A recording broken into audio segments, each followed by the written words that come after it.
नमस्ते, मेरा नाम शुभम है और आप मुझे ब्रेन ऑफ बिहार पे देख रहे हैं। इस वीडियो में दो अपडेट है। पहला लीगल से रिलेटेड और दूसरा आप लोगों को जागरूक करने वाला।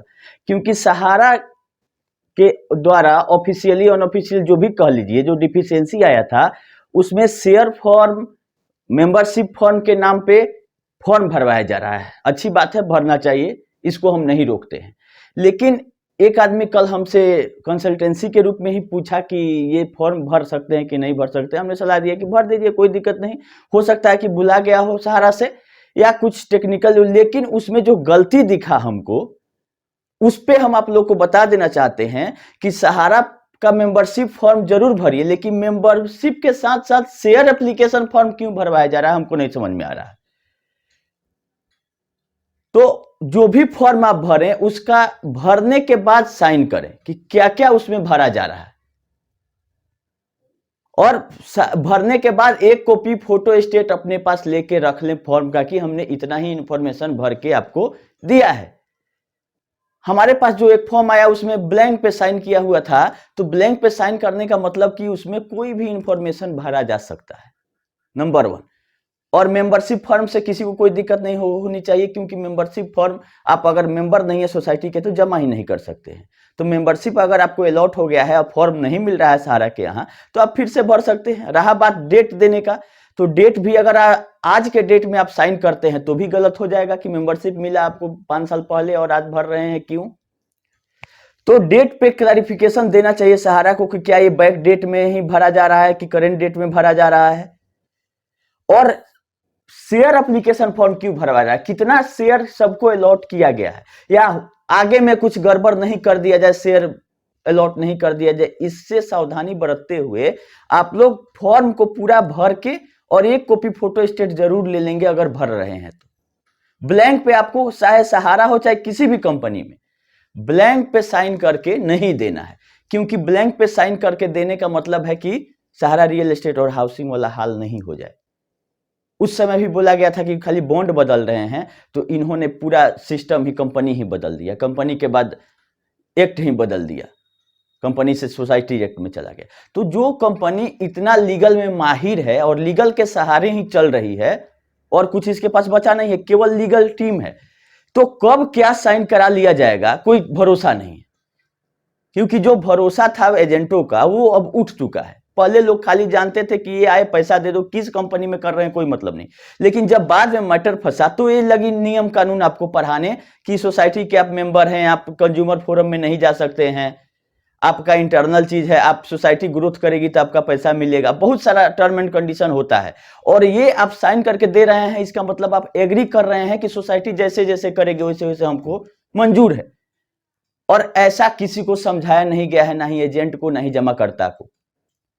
सीधा बोला गया कि आपका पैसा जमा हुआ विथ इंटरेस्ट 5 साल 7 साल में डबल आपको मिल जाएगा, और जैसे सहारा इंडिया पहले चलती थी वैसे चल रही। लेकिन अब चला गया है मामला लीगल में, तो लीगल में जाने के बाद केवल और केवल डॉक्यूमेंट पे लीगल केस चलता है।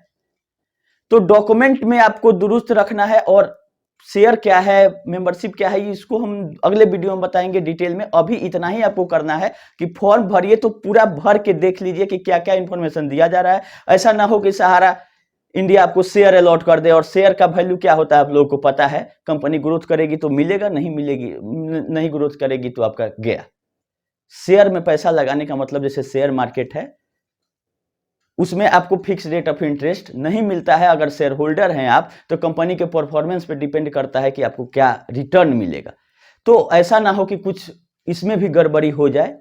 खैर, एफडी का अगर आपको सर्टिफिकेट दी है तो फिक्स रेट ऑफ इंटरेस्ट से एफडी इशू हुआ है, उतना आपको मिलना ही चाहिए। लेकिन उसके बावजूद भी सावधानी बरतनी है कि कहीं कुछ गड़बड़ अनजाने में भी नहीं हो। इसीलिए फॉर्म को पूरा भरें, और शेयर कितना अलॉट किया जा रहा है उसमें भरा हुआ कि इन्होंने शेयर एप्लीकेशन के लिए इतना पैसा दिया है। और एक तो सहारियन में हम ऐसा लाइन पढ़े, उसमें बोला लिखा हुआ है कि हम सिमिलर टाइप के किसी दूसरे सोसाइटी के मेंबर नहीं है, ये घोषणा करते हैं, और तीनों सोसाइटी के मेंबर वो हैं। तो हमारा इंडिया, सहारा इंडिया और सहारा क्रेडिट स्टार, ये चारों के मेंबर हैं, और एक फॉर्म में भरवाया जा रहा है कि हम सिमिलर तरह के किसी दूसरे सोसाइटी के मेंबर नहीं है, ये घोषणा करते हैं। ये सरासरी गलत है। तो फॉर्म को भी सुधार के भेजना चाहिए सहारा के तरफ से, और लोगों को भी ये वर्ड सब पढ़ के एजेंट लोगों को बताना चाहिए कि ये टर्म एंड कंडीशन पे आप साइन कर रहे हैं, तो ये जागरूक रखें। दूसरा मैटर लीगल का है, जहां कंज्यूमर फोरम में एक आदेश आया है, 21 पेज का आदेश है, सब जानने की जरूरत नहीं है। इसमें यही बोला गया है कि 7 लाख रुपया डिपॉजिट था, उसमें 18,28,400 रुपया वापस करने का बात कह दिया गया है मैच्योरिटी के साथ। एक आदमी है जो कि सहारा ई साइन में, सहारा क्रेडिट कोऑपरेटिव सोसाइटी में ई साइन स्कीम में 7 लाख रुपया डिपॉजिट किए थे। 38 बॉन्ड टोटल 19 हजार का तोड़ के किया जाता था, पहले तोड़ के किया गया है, और उसका मैच्योरिटी 2020 में पूरा है, और वो हुआ है 18 लाख रुपया। तो कोर्ट में ये गए हैं कंज्यूमर फोरम में। कंज्यूमर फोरम में ये आदेश दिया है कि विथ इंटरेस्ट डिलेड पीरियड का भी, मतलब 20 से लेकर जब तक आपको पैसा नहीं मिल जाता है 9% के दर से इनको दिया जाए, और 3,000 लिटिगेशन कॉस्ट, ये सब मिला जुला के ये बहुत ही अच्छा ऑर्डर है। और इसलिए इस ऑर्डर को हम आप लोग को बता रहे हैं, और दे भी देंगे आपको, सॉफ्ट कॉपी हम अपने ग्रुप में दे देंगे, चारों तरफ सबको भेज दीजिए। जहां जहां लीगल में इनका मामला है वहां ये ऑर्डर देने की जरूरत है। इसमें से भी सहारा अकाउंट से लेके सारे केसों का जिक्र करते हुए ये बोले हैं कि हमारा जो सोसाइटी जो चलता है वो इंटरनल है, मतलब मेंबर अपने जमा करते हैं, इसमें बाहरी कंज्यूमर और सर्विस प्रोवाइडर का कोई रिलेशनशिप नहीं है, इसीलिए कंज्यूमर फोरम में इनका केस इंटरटेन नहीं होना चाहिए। लेकिन उसके बावजूद सारे पॉइंट को देखते हुए कोर्ट ने यह आदेश दिया कि अगर आप सोसाइटी एक्ट के तहत रजिस्टर्ड हैं तो वो अपना हेड ऑफिस में रजिस्टर्ड हैं, आपको लोकल अथॉरिटी मतलब जिला लेवल पे कंज्यूमर प्रोटेक्शन एक्ट 2019 के तहत रजिस्टर्ड होना था, आपने वो चूक कर दी है। आपके तरफ से डिफिशियंसी है कि आपने सोसाइटी अगर एक्ट चलाना है तो लोकल अथॉरिटी के पास भी आपको जिला लेवल पर रजिस्ट्रेशन चाहिए, वो नहीं है। और ये केस है रीजनल मैनेजर, ब्रांच मैनेजर और director of Sahara credit cooperative society. तो इन तीनों के कोई आदेश दिया गया, इसमें सेबी को भी हालांकि पार्टी बनाया गया था, लेकिन सेबी को हटा दिया गया कि सेबी को इस केस से मतलब नहीं है, सेबी का रियल एस्टेट और हाउसिंग वाला मैटर था। लेकिन इन तीनों के खिलाफ में ऑर्डर किया गया था 28 नवंबर को कि 45 दिन के अंदर 7 लाख का 18,28,000 maturity plus 9% interest delayed period का आप दीजिए।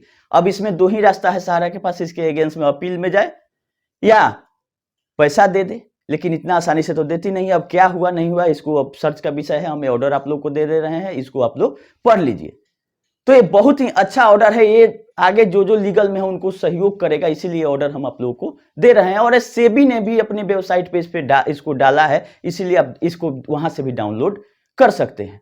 तो ये वहां बोल रहे हैं कि हमारा इंटरनल मामला है, तो इंटरनल मामला है तो कोर्ट का कहना है कि आपको लोकल अथॉरिटी में आपको ये होना था, रजिस्टर्ड होना था, नहीं हुए, उसके बाद भी मैच्योरिटी पूरा हो गया तो आप टाल रहे हैं। और इसमें बोला गया कि हेड ऑफिस मतलब से पैसा ही नहीं आता है लखनऊ से, तो हम कहां से दे, ब्रांच मैनेजर का ये बयान है और रीजनल मैनेजर का कि हेड ऑफिस पैसा रिलीज नहीं कर रही है। तो हेड ऑफिस से आपको पूछना चाहिए कि जिस दिन पैसा जमा हो रहा था, हम डीडी बना के आपको भेज रहे थे, वो पैसा कहां गया?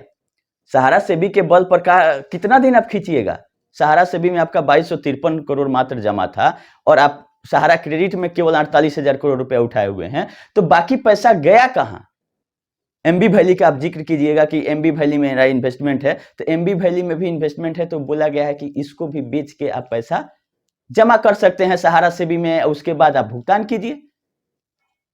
तो एम्बार्गो को लेके इतना दिन से खींच रहे हैं, लेकिन जहां जहां मैटर फंसने लगता है इसको कोई चारा नहीं रहता है, इनको पैसा देना पड़ रहा है, वो भी लीगल से।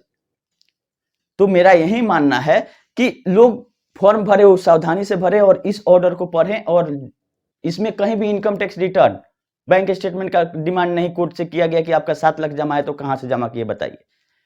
तो आप पोर्टल का क्यों जिक्र कर रहे हैं?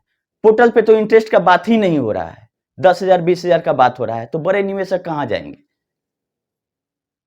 खैर अभी देखिए क्या होता है आगे, जैसा अपडेट रहेगा बताएंगे। इस ऑर्डर को आप लोग जरूर पढ़िए, इसका डिटेल हम अपने डिस्क्रिप्शन में और ग्रुप में भी दे देंगे। अभी के लिए इतना ही, जैसा अपडेट रहेगा फिर बताएंगे। धन्यवाद।